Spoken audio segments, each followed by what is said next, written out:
Okay, thank you, Chris. I was hearing that people are actually renting their yards out for the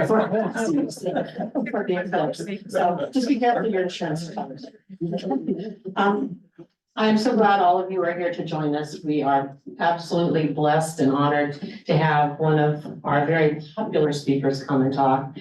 He's popular because he has such a great delivery style. He researches his topics well, and they're just very interesting, as is he. So if you haven't met Mark Risley, make sure you introduce yourself to him afterwards. You can see up there on the board, he's already done most of the introduction for me. You can see his background with the Historical Society. He teaches down at UD at the Osher Lifelong Learning Center, and has a lot of other wonderful activities within the community. He leads walks through Oakwood's little forested areas and a lot of other wonderful things. So we're here today to hear about the 1913 flood, and we're going to hear about it in a little different perspective. Sure, he's going to give us all of the facts, but we're going to talk too about what Oakwoodians did to help during the flood and the flood effort. And again, kind of a timely topic because once again, there are just so many terrible, vicious storms anymore. Thank goodness we have the dams to protect us, but a lot of people are undergoing this, and so maybe this will help us understand what people are going through. So without further ado, Mark. Okay. Hello, everybody. First of all, can you hear me all right? Okay, I'd like to thank Donna Rosenbaum with the Oakwood Historical Society, Chris Leininger and Kelly King up here at the Montgomery County Wright Memorial Public Library. So thank you all for helping put this on, and I want to thank all of you for coming out here. I see a lot of green there, so happy St. Patrick's Day to everybody. I want to put this in the stand here at the moment.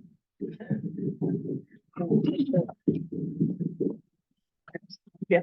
All right. Sorry. Thanks. All right, thank you.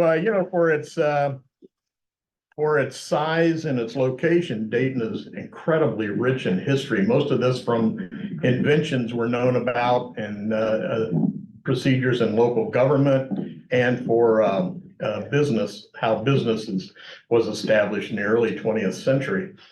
And but we're also very well known for a natural disaster that happened here back in 1913. And fortunately, there was a lot of photography taken at that time. And since I'm not so pretty and the picture says 1,000 words, we're going to take a look here. By the 1910s, the science of photography had advanced considerably, and a great flood of 1913 becomes one of the most photographically documented disasters of the early 20th century.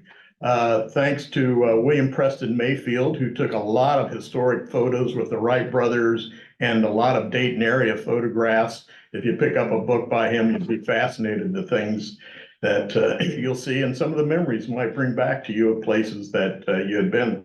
Also, Noah Elwood Weaver is another photographer that was pretty well known and helped document the 1913 flood. Now, before the flood, this is Dayton, Ohio. Before the flood, you can see the Conover building, which is now the American building. The Callahan building is gone, but it stood at the corner of 3rd and Main. United Brethren building is the Center City building, and also the Davies building, which is now part of Dave Hall Plaza and Levitt Pavilion down there. Main Street, Dayton has a very wide Main Street, and the reason for that is very well illustrated in this particular photograph. The suppliers to a lot of the businesses were able to back up their wagons to the businesses and offload their goods there that would go into the stores. So that's why Dayton had such a wide street there. So in 1913, we see this type of activity going on in Dayton. You'll notice that there's the the old Reynolds and Reynolds clock tower there, and was on the Gem City building when after it had been the Callahan building. And that's now at Carillon Park, and that's where that was located.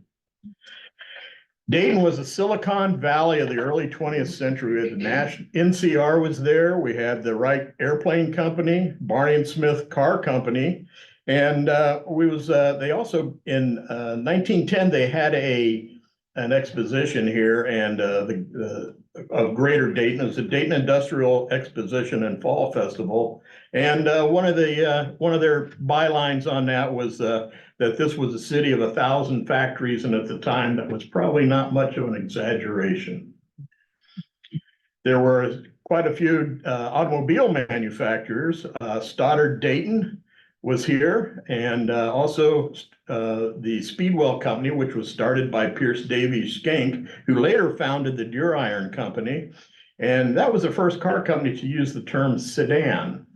And also Speedwell provided temporary facilities to the Wright brothers for the manufacture of aircraft during the period when they were building their own factory. How do I get rid of that lower bar? If you take the mouse and hit it on the screen. I do apologize. Our normal way that we do it is not working today, so I apologize for the Zoom control. I think what I hit was this. Whoops. Oh boy. Okay, we're back.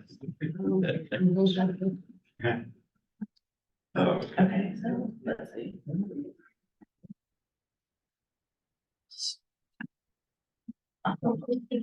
Did I hit the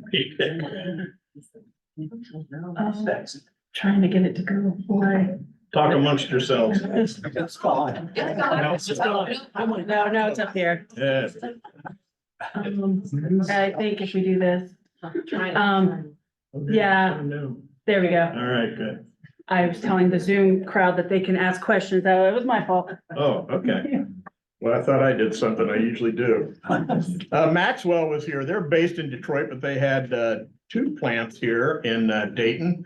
And back then, as you can see by the ad there, a good Maxwell was $655. Today, that'd be about $20,159. Also, the Dayton Electric Car Company was here.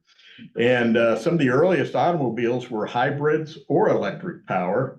And you can see an ad for one there. The price was $2,700, which would be about over $83,000 in today's market, today's dollars. The big three were in 1913 were Ford, which is still around, Buick, which became part of General Motors, and it is now, I think most Buicks are actually made in China. And Maxwell went into the Chrysler Corporation, and that is now Fiat Chrysler, because Fiat owns the biggest share, so it's technically an Italian car company. Soldiers Monument, Steele High School was right at the corner of Main and Monument. The Dayton Public Library was back in the park back behind where the current library is. The Wright Coomer Company had just opened up their new store in, I believe, 1912. And we've got the old and the new courthouses. And of course, this being Dayton, Ohio, we tore down the new one, kept the old one. Lakeside Amusement Park was where people could go to for recreation. The county fairs were going, as you can see from this graphic, sex sells even back then. And here's a picture of the circus on South Main Street. NCR Bicycle Club picture there, but NCR had a lot of clubs for their employees. They did a lot of support for their employees with clubs that would keep them busy and things they could all do together. The Elder and Johnston Company, this is a picture of them on May 13th, 1908. They are in the Rybold building, which many of you are probably familiar with, down on Main Street. This was all their employees taking a photograph in May of 1908. Keep this picture in mind, you'll see it again, also not during the flood. Dayton celebrated their native sons, the Wright brothers, and remember the brothers' friend, poet Paul Lawrence Dunbar, who had passed in 1906. Historically, floods were documented to have occurred throughout the 1800s, so they were well aware that floods could easily happen in Dayton, but none of them were as devastating as the Great Flood of 1913. The ancient Americans, they built on higher ground. I guess they kind of had this figured out. And here's Dayton's river system, and most of downtown Dayton was built on the natural floodplain of the Great Miami River. So there were 4 rivers that meet within 2 miles of Dayton: the Great Miami River, the Stillwater River, the Mad River, and Wolf Creek. The gathering storm in March 1913, seasonal snowmelt has already saturated the ground. By March 21st, it's 60 degrees. Gee, we haven't had unusual warm weather in March and February around here before. And a freak windstorm begins that day. On the 22nd, you get cold frontal passage. Temperatures fall into the 20s. On the 23rd, which is Easter Sunday, the rain begins from an approaching low pressure system. On March 24th, another cold front passes but becomes stationary over Ohio, resulting in continuous heavy rains. At 7 a.m., the river reaches high stage for the year at 11.6 feet and continues to rise. By evening, the levees begin to fail at Piqua. Drowning deaths are reported within a few hours. On March 25th, the rain continues. At 12 a.m., Dayton police start warning sirens and alarms after the discovery of a weakening in the Herman Strait levee. At 5:30 a.m., city engineer Gaylord Cummins discovers water flowing over the tops of the levees at an unprecedented 100,000 cubic feet per second. Within just a few days, 6 to 11 inches of rain fall in the Miami Valley on ground that is already saturated. This chart up here shows you where the rain was its heaviest, and it basically, even though a lot of the rain was up north, that all drained into the Great Miami River and its tributaries. Along the Great Miami River corridor, a system of levees was the primary form of flood control leading up to 1913, but this rainfall exceeds their limits. Newcomb's Tavern was moved from the corner of Monument and Monument and Main to up on the levee at that was along Monument Avenue. Excuse me. One of the photographers, Mayfield, had been, he took this photo, and then he came down out of the building there, which was where the firehouse is now, waded his way to the Dayton Daily News building. It was up to his knees by the time he got to the Dayton Daily News building. It was up to his waist, and he got stuck there for a few days and took some of the most iconic photos from that perch. And you can see the levees were beginning to give way. We have the Great Flood of 1913. This is a rare photograph. I have heard of 2 other copies, but I only know of 2 that I've actually seen and know it exists. You can see details of this photograph are often depicted, especially the Kunz building. But I found probably 25 years ago or so, I found a copy, an original print, an original frame with the original glass at an antique show down at the fairgrounds. So I bought it and haven't been able to find another one since until about, maybe 8 or 10 years ago. I guess a little more than that. About 12 years ago, I was at the Oakwood Historical Society, and there was a trunk down in the basement, and I started going through that, finding a lot of neat stuff. Son of a gun, there's another one of these prints framed and in glass. And that photograph is only the second one that I know exists. A gentleman told me years ago that he actually has 2 of those, but I haven't seen them. You'll see details of this. And if you want to see the Oakwood Historical Society copy, I know some of you came in before it actually arrived, but it is out here by the book stand that we have up there. We just brought it in a little while ago. So stop and take a look at that, and look at the books and buy them.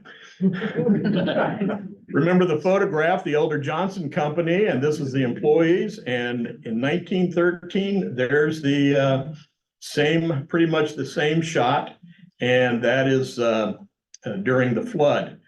To the very far right here, this building was the old Reichs building, and it was demolished.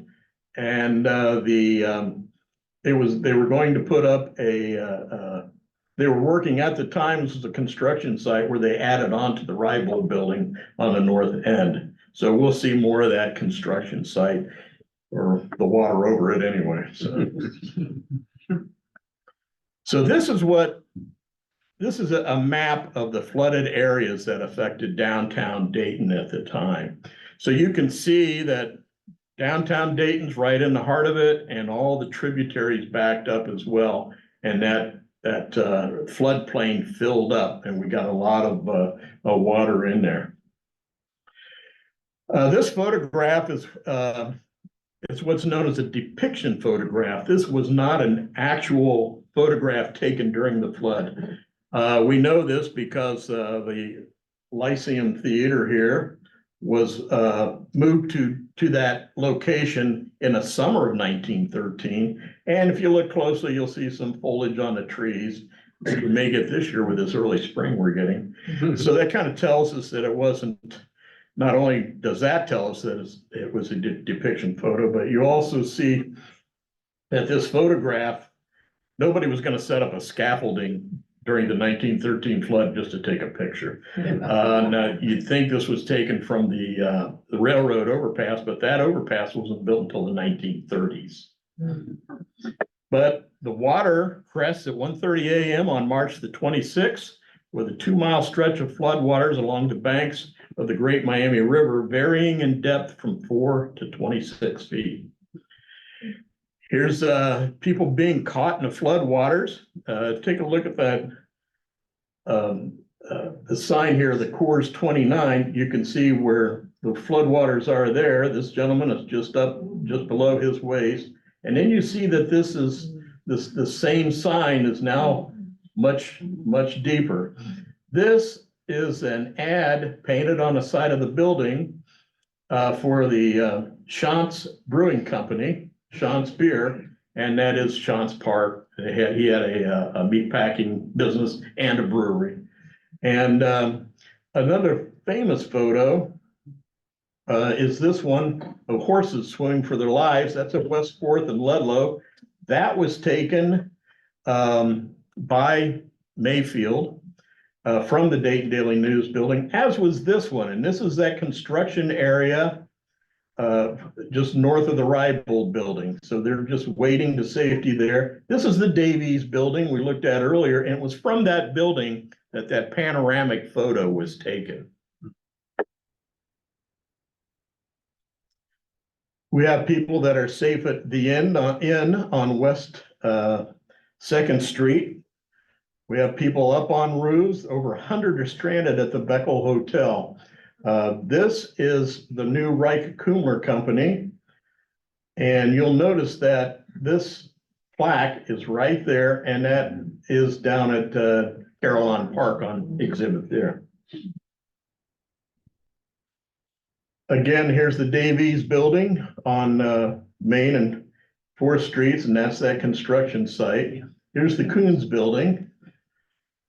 Excuse me. And that's a detail of that panoramic photo. Also, this is looking at the new courthouse. The old courthouse is around behind it, and that's the cannon down at 3rd Main. This is the 3rd Street the Arcades West 3rd Street entrance.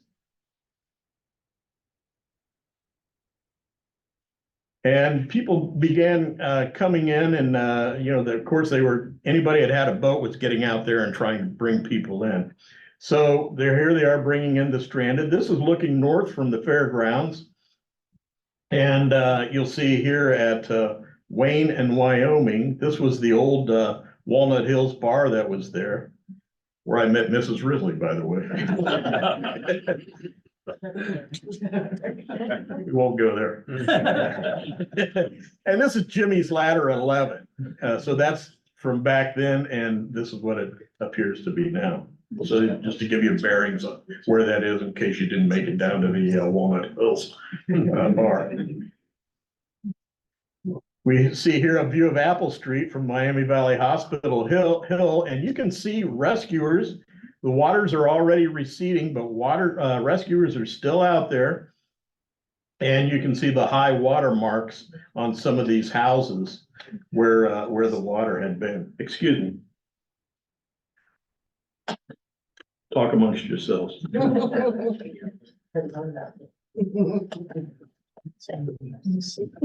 have to laugh at my idiotic statements. But I'll be here all week. Try the veal. The communities all along the Great Miami River corridor were affected. Here's Piqua, Troy, and Dayton. It's the top photograph is a picture from Dayton View Hill, where the Dayton Art Institute is, which wasn't constructed until I think around 1930. And you get a picture of Main Street, the Stewart Street Bridge, and the corner of Ludlow and 3rd Street down here in the bottom. This hotel, I think, is now under renovations. And this was the post office for a while, and but those buildings are still there. So Mark, saying No, go ahead. so the Dayton Art Institute and the fairgrounds weren't affected by the flood. They were high enough up. Yeah, they were on high ground. Yeah, they were up on higher ground. He was asking if the Dayton Art Institute and with the hill where the Dayton Art Institute was and the fairgrounds, but they were on higher ground. The waters came just up. You can see where the hill rises there on Main, South Main, right there at the Miami Valley Hospital and the Oakwood Fairgrounds.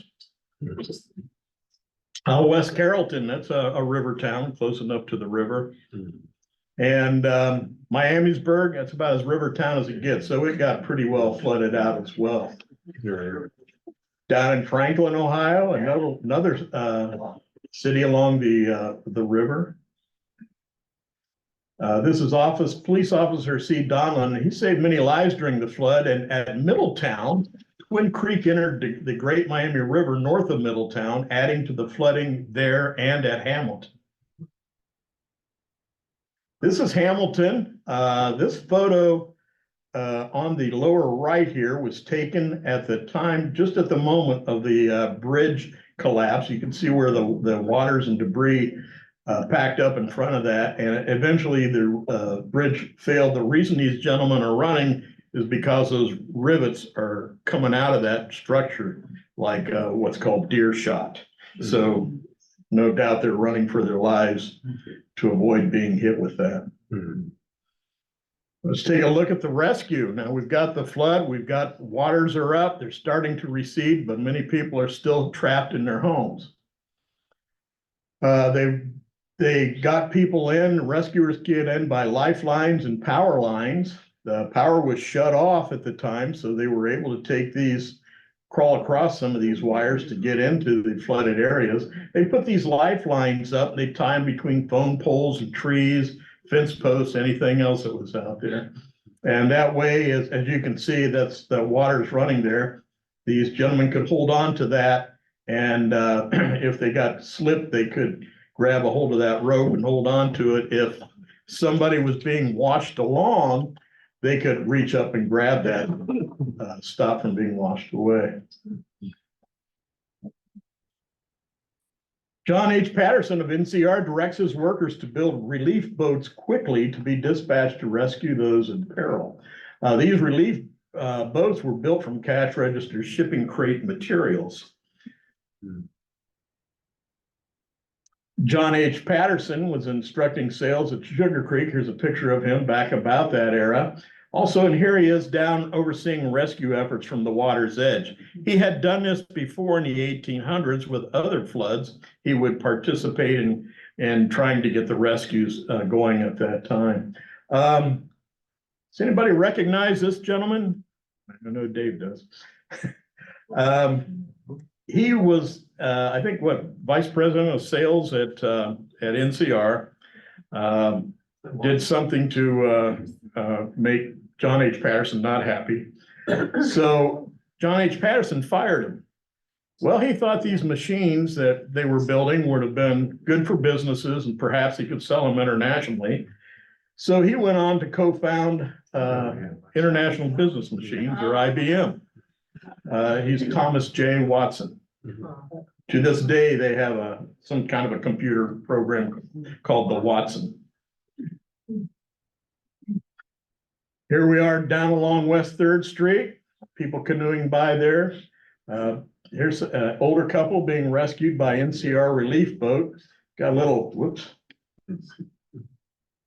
Got a little, wow, a little product placement there. So NCR branding, a little bit of branding there.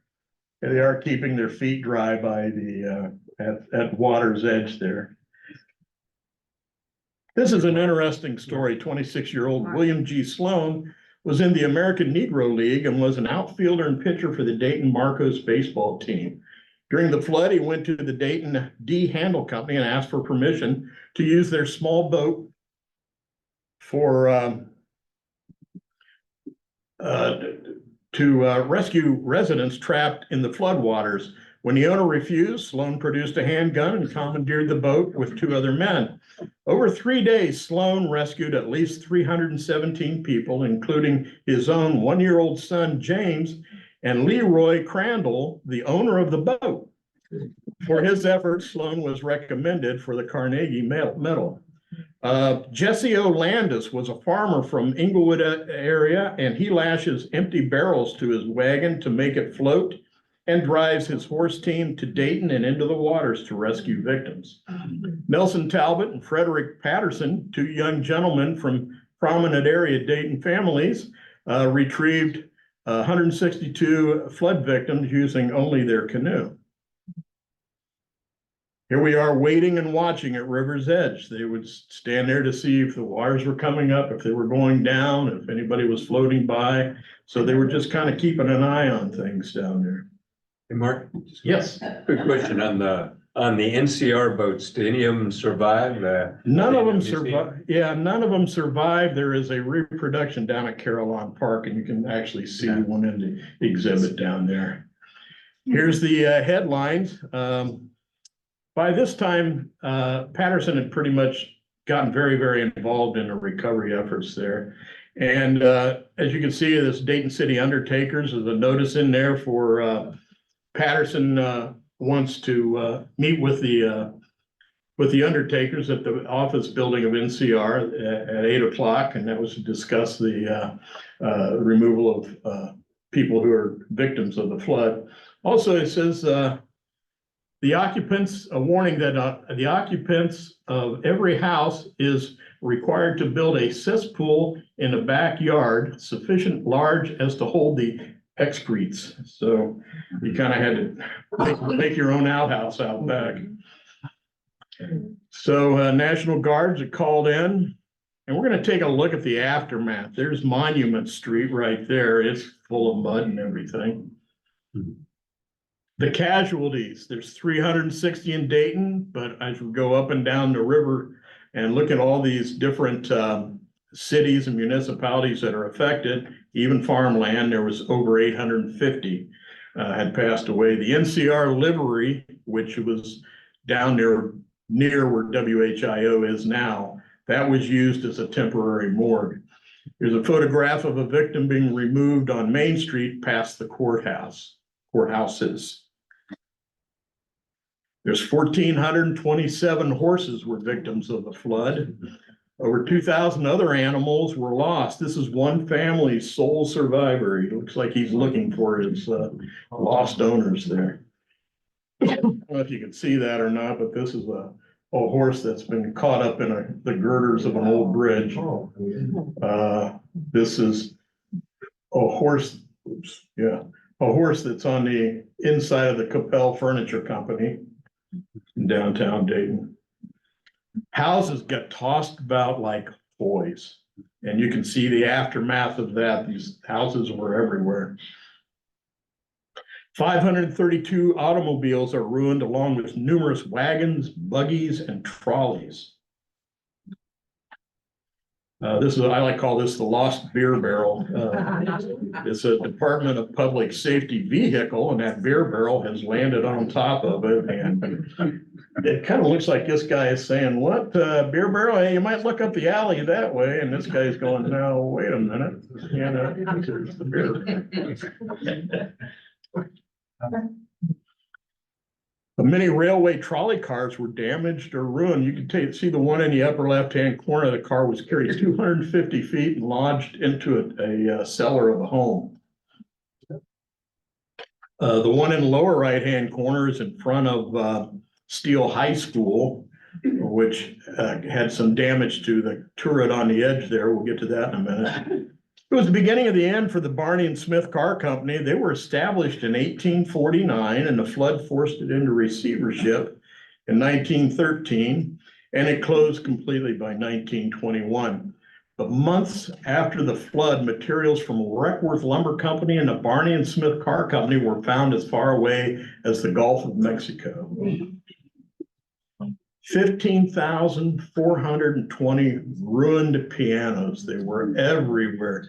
As you remember, back then, there were no TV, no radio. You got your entertainment through magazines you subscribed to. Somebody in the house usually played an instrument, and that instrument was usually the piano.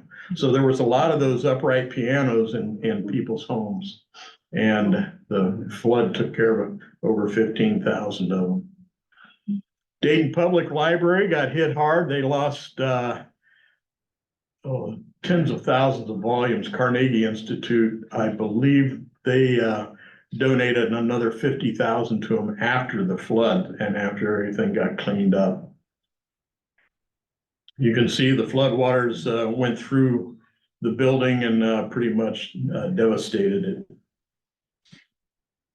The Lowe Brothers Paint Company, the fire damaged on East 4th Street from Jefferson to St. Clair. Excuse me. We have an area down there now that they're developing up called the Fire Block area, and it's going to be a kind of an entertainment type area and residential. And this is why it's called the Fire Block. The fire started, gas had not been turned off in one of the buildings, and a spark somehow got everything burning. And a burning piece of wood drifted across the street there on 4th Street, and it caught buildings across the street on fire. So we had a massive fire down there and created quite a bit of disaster and pretty much burned out the Lowe Brothers Paint Company. Here's the Jewel Theater during the flood. You can see up here, there's the sign. And then down here after the fire, it's all that's left of the sign is that L. Most of Dayton's many churches survived the flood, but that one did not. That's the Park Presbyterian Church. And it was destroyed in the Lowe Brothers Paint Company fire.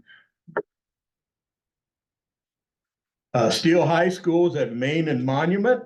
We can see there that the turret on one of the corners was heavily damaged, and then it eventually completely collapsed, undermined by floodwaters. They did rebuild it. Delco was hit hard, Dayton Engineering Laboratories Company.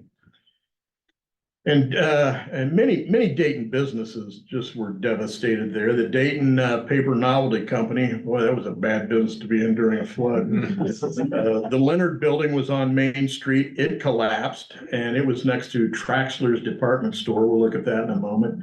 And there's the Wright Kumler Company again. And again, there's that plaque that is on exhibit down at the Carillon Park. Here's Traxler's Department Store. They had an entrance inside the arcade. They also had an entrance on Main Street. And the building next to it, the Leonard Building, that's a picture of it having had collapsed. The damage to the Miami Valley's railway system was devastating. It destroyed every rail entrance into the Dayton area except for one line that came up from the south. And it's now a bike path down by UD and Irving Avenue and back behind what used to be Carmel's. And that was the only rail line that was accessible into the Dayton area. This is kind of anytime something like this happens, you're gonna see a freak of nature somewhere. So this was a marvelous freak of great flood in March 1913 at Dayton, Ohio.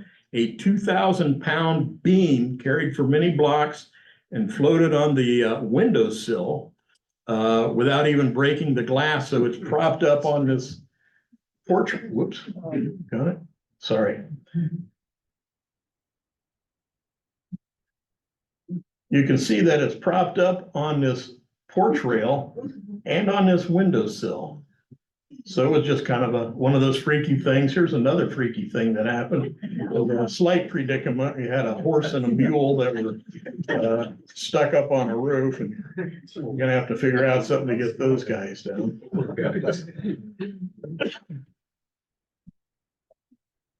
So bringing order to the chaos, Ohio Governor James M. Cox appoints Brigadier General George H. Wood to command 3,000 troops to restore and maintain order in Dayton.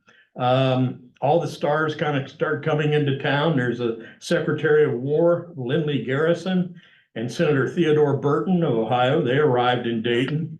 Cox was a Daytonian and Ohio governor at the time.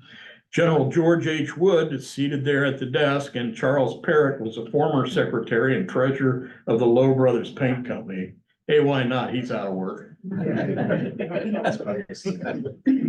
militia arrives. They set up a camp at Union Railway Station, also at the fairgrounds, and another one over across the river, I think up near Dayton View.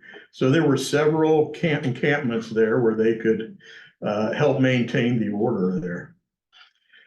By the order of James M. Cox, City of Dayton did go into martial law, and they also set up curfews during that hour, those restricted hours.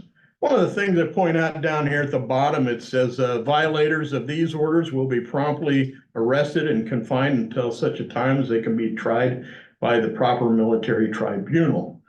Below that little flag there, it says thieves, looters, and robbers will be dealt with summarily. I was at a program many years ago, and one guy saw that as he surprised me. He said, "You know what that means? That means they're going to throw the book at you." And I thought, well, it was another place and another time. That means you would be shot on sight in the act. So they went out, started touring flood-ravaged Dayton by automobile. Here's a picture of General Wood and Garrison, Burton, Patterson, and Cox all in one car, and they're all going around. They're talking to people and looking at the damage and trying to figure out how they can, of course, recover from all of this. You'll notice that is a right-hand drive car. Back in the early 1900s, it had not been standardized to have left-hand drive cars. The right-hand drive cars, I think at that time, they were more concerned about you going off the side of the road than bumping into oncoming traffic.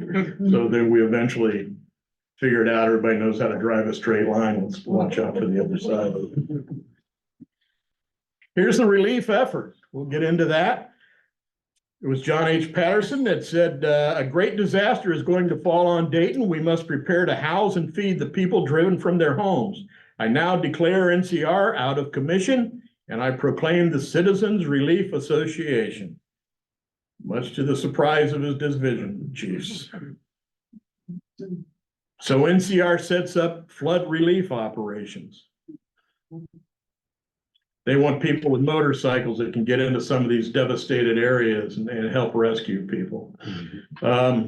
86,000 were served in the bread line at NCR, 10 millionaires among them. Got some flagmen signaling relief crews from the roof at NCR. There's some refugees down on the lawn at NCR. Also, they set up a big kitchen there where they could help feed everybody. This young lady here in the center is Dorothy Patterson. She's the daughter of John H. Patterson. And she used to like to ride her horse out near the Hills and Dales area there. And so there was one trail they had set up out there and decided to call it Dorothy Lane. Oh. So that's how the marker was born. NCR flood relief offices were, for medical reasons, the offices were set up for applicants. You can see nurses and doctors. They were employing them there. NCR would employ them. Department of Distribution of Supplies for the Citizens Relief. There was a hot soup station. You can get some meal tickets there. And there's the relief workers at the cash, as we called it. NCR had a no pay, no tips flood relief services. And you can see clothes could be cleaned and pressed, no pay, no tips. Boot black service, no pay, no tips. Barber service, no pay, no tips. They just really wanted to get the people relieved there. Major Thomas L. Rhodes was in charge of sanitation efforts, and they established a Camp Rhodes at the south edge of the NCR complex. So you can see there's Brown Street's going up that way. The car barn, frankly, was Frank Z. Chevrolet was there.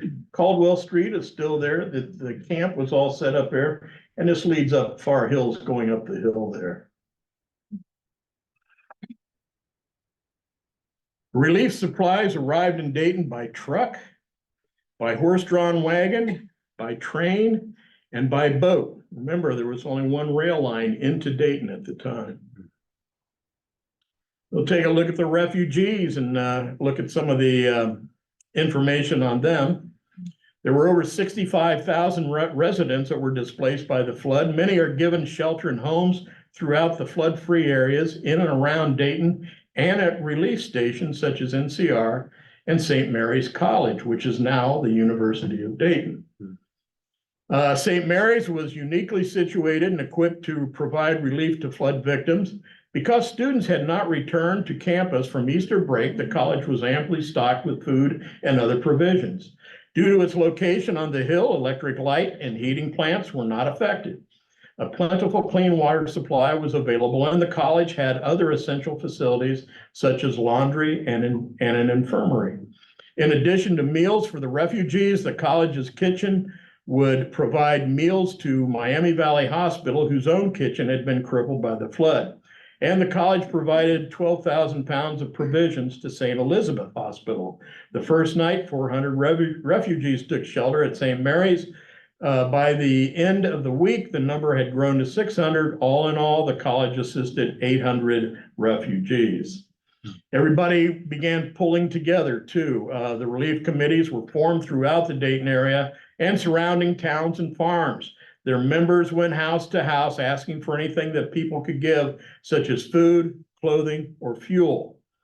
From the book A Time of Terror, The Great Dayton Flood by Alan Eckert, the people who lived through the flood were very resourceful. Instead of just giving up after the devastation, they worked to help each other by breaking up what furniture was left to make fires, gathered what food was left, and shared with each other. They even went door to door calling on citizens to form relief stations. The people worked to take care of each other and all had the mindset that there would never be another flood like the one they experienced in 1913. These are some books that are available either online or many are in the bookstore down at Carillon Park. And from the Miami Conservancy District by Arthur E. Morgan, we'll talk about him in a minute here. Farmers butchered cattle and hogs to add to the relief supplies. Farmers' wives worked into the night baking bread, boiling ham and eggs, and adding the trimmings of donuts and apple butter. The farmers' root houses yielded potatoes and other vegetables, while their wives drew on their stores of canned vegetables and fruit. From their dairy houses came butter, cheese, and milk. Many farms along the Great Miami River and its tributaries had also been lost during the floods. Some farmlands were scrubbed of their topsoil down to the gravel or bedrock layer. Now, one community, this is just one community's contribution to the relief effort. That's here in Oakwood. But believe me, every community up and down the river and anywhere near the flooded areas all contributed just like Oakwood did. But since this is Oakwood, I went ahead and picked out examples of how Oakwood participated. Oakwood resident John H. Patterson organized rescue and relief operations using the resources of his National Cash Register company. He also opened his home, Far Hills, to house refugees. Nelson Talbot and Frederick Patterson of Oakwood rescued 162 flood victims using only their canoe. We talked about that earlier. According to a Dayton Daily News account, George Houck, the 13-year-old son of Mr. and Mrs. Thurston Houck of Oakwood, is probably the youngest lad engaged in relief work. Since Tuesday morning, he has been busy carrying supplies to the sufferers in his own canoe, and brave men have trembled as they watched him glide over the waters. His principal aim has been to get milk and food to families saving babies. But journalists just don't write them like that anymore. Village Marshal Walter P. Krieger and his son took food and supplies by horse-drawn wagon to the water's edge. They also retrieved 41 refugees who are then accommodated in his barn and 4-room bungalow in Oakwood. Here are some more individuals that were involved. Many victims were given shelter in Oakwood homes. The Talbot family alone sheltered over 300 refugees in their mansion, Runnymede. And I want to read a little something. It was an excerpt from a book about Mrs. Talbot. Many victims were given shelter in Oakwood homes. The Talbot family alone sheltered over 300 refugees in the Runnymede Road mansion. The biography of Catherine Houck Talbot relates the story of an old couple who had been saved from the roof of a burning house and taken to Runnymede. The rescued pair had been put into a double bed, and mother, Mrs. Talbot, was asked to go and quiet the old woman who kept weeping hysterically and trying to get out of bed. Mother pushed her back on the pillow, tucked her firmly in, and scolded her. Now look here, there are many people in Dayton far worse off than you are. You should be thankful. You're dry and warm, and your husband is right here in bed beside you. She says, that's just the trouble, shrieked the poor old lady. I'd never seen that old fool in my life until he floated up on my roof this morning.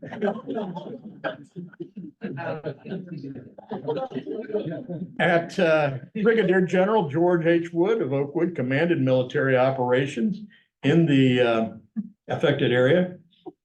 At NCR, Doctors H.H. Herman and H.B. Harris of Oakwood provided the around-the-clock medical services to flood victims. Frank Lane, an NCR employee who served on the Oakwood Village Council, was working at a company relief station, refused to rest, and suffered a fatal heart attack. He is Oakwood's only fatality to the flood. Richard H. Grant, who was involved with NCR, Delco, Chevrolet, and Reynolds distributed supplies to 22,000 homeless refugees. H.E. Talbot took charge of reconstruction work. Colonel John H. Patterson, Colonel Frank T. Huffman, H.E. Talbot, and Adam Shantz Jr. headed the Citizens Relief Committee.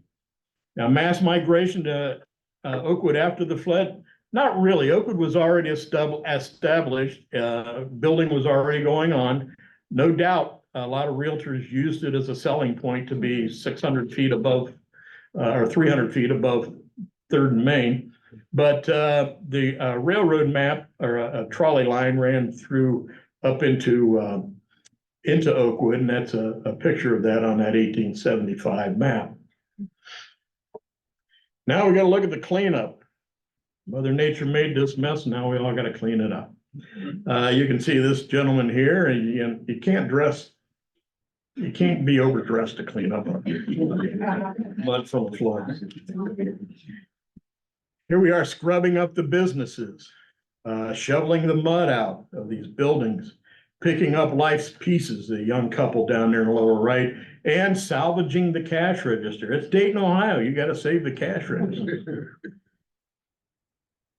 Cleaning suits at the fairground. This clothing company got their got out and cleaned up what suits they could, hung them out to dry on the railing there around the old track at the fairgrounds. NCR's fireless steam engines were dispatched to aid and clean up operations. The Rubicon is still on exhibit down at Caroline Park in their flood building down there, repairing street lights. And the arcade at West 3rd Street entrance, there's you can see where the high water mark was there. And down at this, I believe, was down at Delco. That was you can see the high water mark there too. The Beckel Hotel at East 3rd and Jefferson Street. They were cleaning up down there on East 3rd. And remember, we saw those people that were in the balcony there, and there they are. And that was the area where the photo was taken. Delco formed a reconstruction and relief department, and it was used exclusively for the benefit of Delco employees. They would come around, clean your house up, help repair it, and fix things up. And I believe NCR did a similar thing. They were always very cognizant of the woes, and they wanted to make their employees comfortable and happy. Delco, they had relief vehicles down there. They had an Aaron's Fox fire engine from Cincinnati, Ohio, and to pump water from the building. Also, at the Cadillac Motor Company sent a truck down from Detroit, Michigan, and the Cole Motor Car Company from Indianapolis sent over a truck. If you at John H. Patterson's request, Packard also sent 8 fully equipped trucks from Detroit to assist in relief efforts. Those letters are on display at America's Packard Museum on South Ludlow Street. Plug for the Packard Museum. If you haven't been, go. It's one of America's top 10 automotive museums. Okay. Oh, yeah.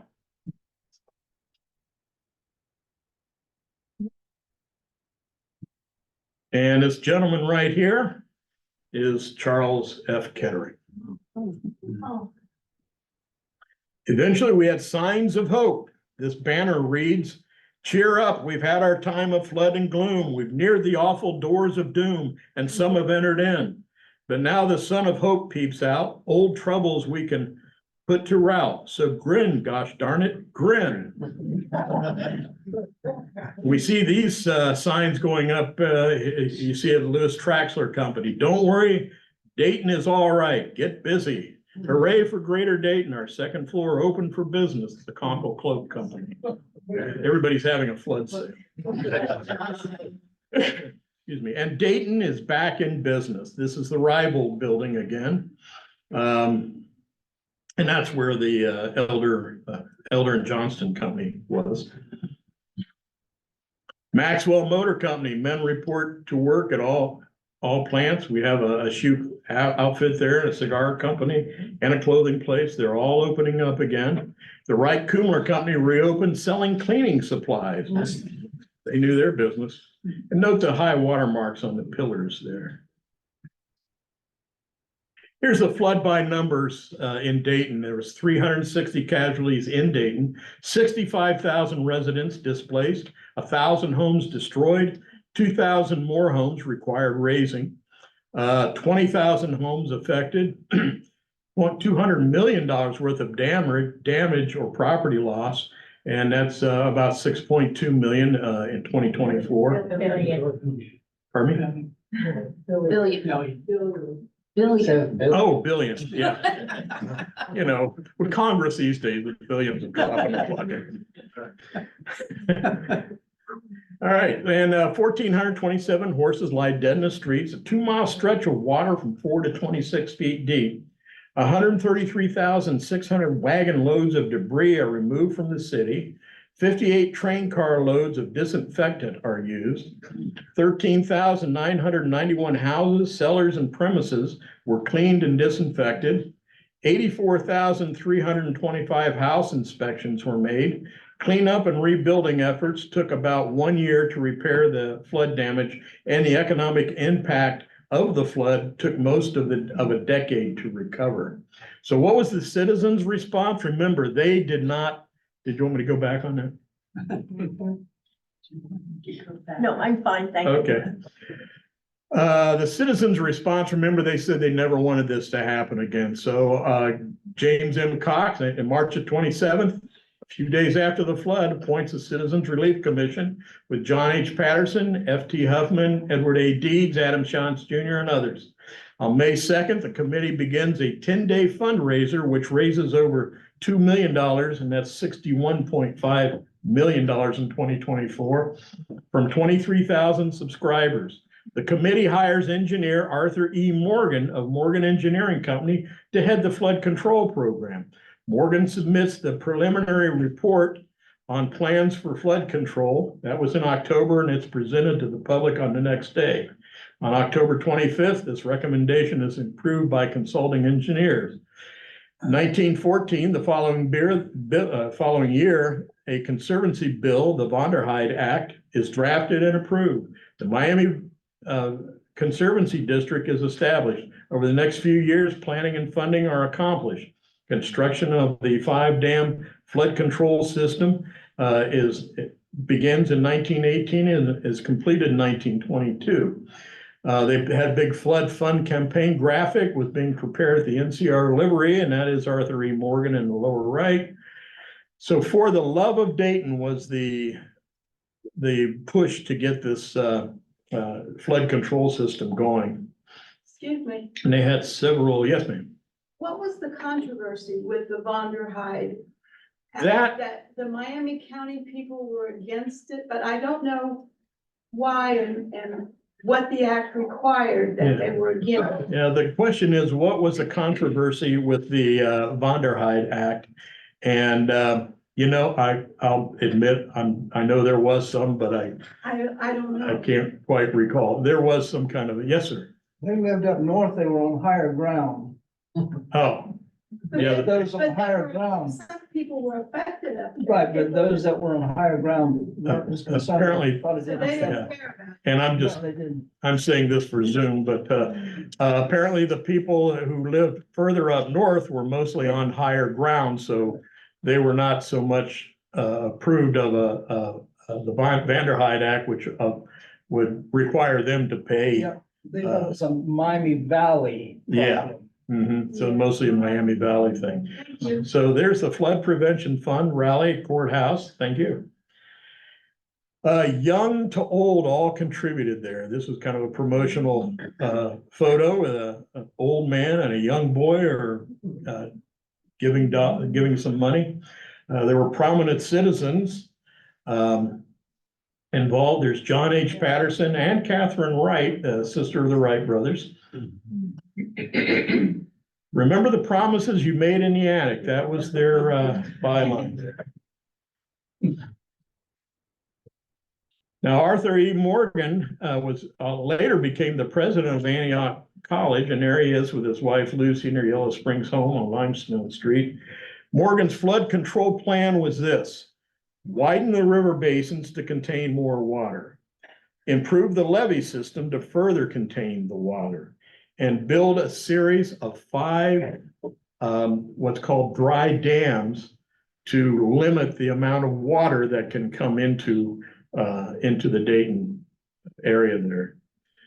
To initiate this effort, Morgan's Cowboys were 50 engineers who went door to door throughout the Miami Valley, interviewing residents and marking high water points on trees and buildings to determine the extent of flooding. The dry dam are all gateless with large concrete structures at their base with openings or conduits through which the river flows. During the times of normal flow, the river passes through the dam unimpeded. There are no permanent pools of water behind the dams, which is why they call them dry dams. The conduits in each dam are sized to allow the amount of water to flow through the dam that the river channels in the protected cities below can handle within their banks. Any excess flow backs up behind the dams and the retarding basins upstream of the dam. There are no moving parts, just these openings that only allow so much water through. Now, the city of Osborne is moved to Fairfield. So Fairfield and Osborne, they rename Fairfield to Fairborn. And there is no other place, I haven't checked the full universe, known as Fairborn. You can Google it, all you're gonna get is a city in Ohio. Here's Taylorsville Dam construction. You can see how big that is. It is truly, the dam system is a project of tremendous scale. You can still visit all of these dam sites out there. Germantown Dam, spillway construction. In these conduit outlets, there's baffles on there to kind of still the flow of the water, and then there's a stilling pool to allow the water to settle down even more before it all gets pushed out. During normal water flow, it's pretty uneventful, but during a flood season, it goes through pretty heavily. We have 5 dams: Lockington Dam, Englewood Dam, Taylorsville Dam, Huffman, and Germantown dams also. And that is a map of the Miami Conservancy District. So you can kind of see where the people up north were not too excited about having to pay for that. Now, Morgan uses this flood control system on the TVA, the Tennessee Valley Authority project. This system becomes the standard applied throughout the world to control floodwaters. So Arthur E. Morgan was with President Franklin D. and Mrs. Eleanor Roosevelt at Norris Dam during the president's inspection tour of the Tennessee Valley Authority project. So Dayton not only taught the world how to fly, it taught it how to control its floodwaters, because that system is now used throughout the world. Now, I talked about this a little bit earlier. This was a worldwide recognition of the Great Flood of 1913. This was worldwide news. And at the 1915 Panama Pacific International Exposition at San Francisco, they had a Dayton Flood Pavilion in Panama at this exposition. And this is what it looked like. Some of these the photos have been colored, but you can imagine all it was a big room. There was a model of Dayton there. They bring everybody in, turn on the faucets, flood downtown Dayton, hit the drains, flood it out. Those people leave, nothing but ever come in, probably a nickel or a dime a crack. So, but it was, as I had mentioned, a worldwide known disaster. So the legacy is the Miami Conservancy District's 5-dam flood control system is designed to contain 140% of the water experienced in the Great Flood of 1913.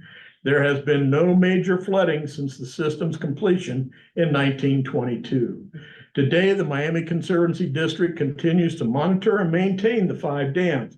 All have become recreational areas and nature preserves.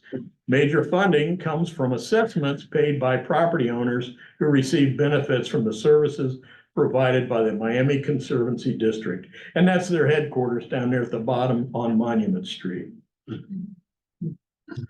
So Colonel Edward A. Deeds, who was on the District Board of Trustees for the Miami Conservancy District,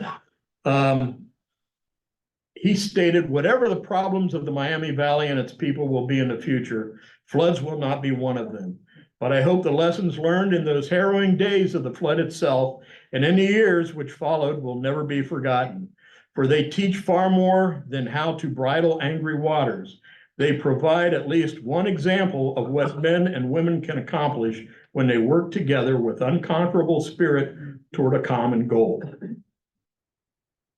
Currently, if you want to learn more, there's a permanent display of the 1913 flood exhibit is now open at Carillon Park. The children's book, Catching Raindrops by Crystal Hoblet, is available online, along with a whole lot of other books on the Dayton flood. And a commemorative book, A Flood of Memories, is now available at the Dayton Art Institute, Carillon Park, and the Oakwood Historical Society, and right outside that door. Any further questions? So one came up on Zoom there at the end. Uh-huh. It says there was another devastating flood in 1937 in Cincinnati. They wanted to know if Dayton was affected by that at all. No, they were not. Everything held up here, and I think most of that water from Cincinnati, of course, was due to the Ohio River down there. Yeah, exactly. Good question. And that question was a devastating flood in 1930, and Cincinnati was Dayton affected, and it was not. Young lady in the front row. I know, other people have come to study our flood control. How many have been developed over the world? I don't know how many all over the world, but some form of this system is used everywhere now. So, but I couldn't tell you 'Cause specifically. we see a lot of flooding still. Yeah, well, there is, and some places can't afford to put up systems like that. So, yeah, I would assume. I know when I was in, Maine, in Bath, there was flooding, and a lot of destruction from a storm the middle of December. Mhm. And, my hearing aid people had to cancel because of flooding down, Yeah, on the river, on the ocean. it's a good system for many places, and not everybody's caught on, or not every place is protected by it. So, yeah. All right, yes, sir. Mark, was there any problem with the disease breakout? I don't think they had too much problem with disease. They pretty much burned all the horses and, the dead bodies, and they removed the people who had been victims of the flood fairly quickly. And the question was for Zoom is, were there much disease going on after the flood? Young lady in the front row. Thank you. You talked about all of the debris that had to be removed in wagon loads. Where did that stuff get dumped? I believe it got sent actually over to what's the name of it? It's where the Mad River the Mad River and the Great Miami River come together. Triangle. Over in that area, near Triangle Park, but over at Deeds Point, I think is. The question was, where did all that debris go? So a lot of it went over that way, and I think some of it may have been taken out to Jefferson Township now, where there is still a lot of it. Okay. Yes, sir. Where the job center is, where it used to be Reich's Kettering, that used to be a dumping ground. And that's where a lot of the horses. Oh, yeah, and reported that for Zoom, reported that the area out near Reich's Kettering was also a dumping ground out that way. So, okay, yes, sir. Where was the 24-foot high water mark? They were downtown, and I think if you go down that way, you can look on some of the poles, and they have a marker there where some of those were. And you can see, if you know where to look, and you kind of look around there'll be a sign that says 1913 flood. And those were all put up. There been something down there for quite a while, but those were put up 11 years ago, the 100-year commemoration. Courthouse has a marker on. Yeah, yeah. So trying to determine where they high water marks. Yes, ma'am. I think there is a watermark inside Sacred Heart Church downtown. There's a watermark inside Sacred Heart Church in downtown. St. Joseph's has your favorite tile company, and it goes up to where the flood came. Who, what does? St. Joseph's Church. Oh, And okay. a rickwood tile goes up to, Oh, okay. inside the church, goes Yeah, up to the plumbing. St. Joseph Church where they have Rookwood tile. Yeah. My favorite. Your favorite. None of the photos that you had go up past the top of the first floor.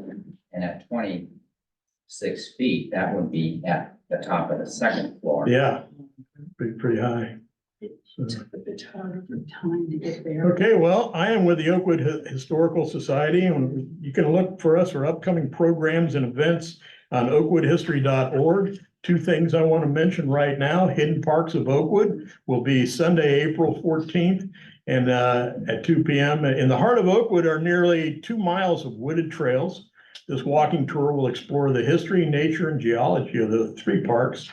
2 weeks later, on Sunday, April 28th, is Right at Home, and it's Hawthorne Hill in Oakwood. You'll travel back in time through a mansion open house and enjoy a walking tour of the surrounding neighborhoods as well. So you want to keep an eye out for those and get more updates, again, at oakwoodhistory.org. All right, thank you.